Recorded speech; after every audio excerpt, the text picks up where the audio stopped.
Kakadosh Boker Tov. We were continuing with Halachot now of Amira LeGoy. The next part, which is a very important part, is called Mecha'a B'yad Goy Sheba La'asot Melacha Letzorech Yehudi, which means that in many circumstances we are actually obligated to rebuke a non-Jew when he wants to do a melacha for a Jew. So one of these cases, for example, it could happen over here, that there wasn't enough water in the urn, or there's water, but I mean it's not that the urn is going to get burnt, but the goy comes and he wants to add water. Now in this case, since it's prohibited for me also to benefit from it, because we're not allowed to benefit from the goy's cooking of the water on Shabbat when he adds cold water into the urn, that is cooking doraita, and he's not doing it for his own purpose. So it doesn't matter whether he's actually doing it for free, whether he's paid by us, or in any circumstances, we are obligated to rebuke him, right? We have to actually tell him that he's not allowed to do so on Shabbat.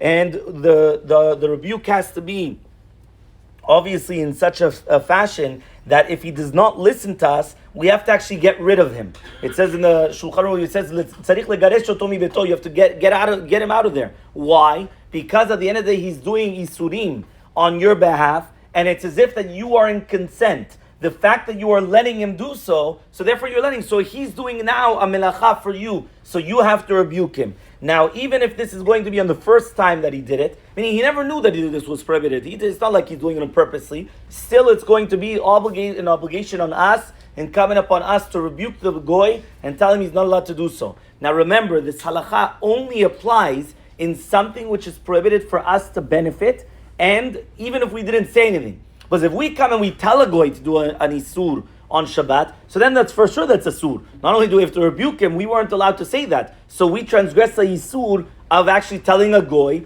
go do something for me. But even if it was that he did it on his own accord, it's still going to be prohibited, and we have to rebuke if we're not allowed to benefit from it, because that means he's doing it for our benefit and it's going to be prohibited. There are some people that say that if you did rebuke him and he still didn't listen to you and he did it, so then it would be permitted for you to benefit from it.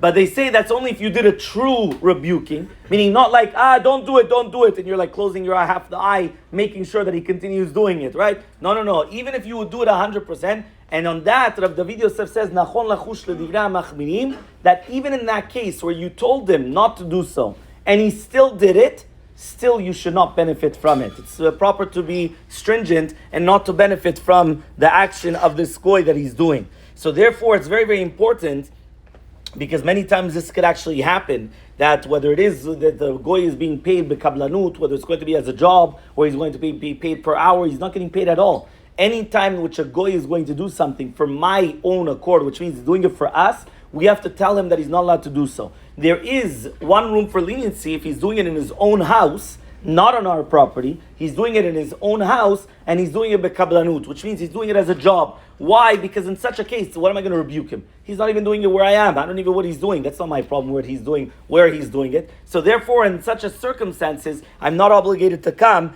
and to rebuke him. But again, remember one more time, any time that it's talking about where I am allowed to benefit from it. So for example, he's going to come now and it's hot, so he's going to turn on the AC. Or there's not enough light, so he's going to turn on the light. Now, I didn't tell him to do so. Or even if I'm allowed to hint him to do so. Because remember, in those circumstances, I'm allowed to hint, right? And the hinting is that I'm going to tell him not as a tzivui. It cannot be as a command. It has to be a hint as a story. I'm telling him a story, or I'm telling him something that he should understand. And now he comes and he adds, whether it's going to be the light, or he's going to add that it's going to become colder. In such a fashion, I don't need to rebuke, because since I'm allowed to benefit from it, so therefore you don't have to rebuke in such a circumstance. It's only if it's going to be prohibited, that's when you have to actually come and you have to rebuke him.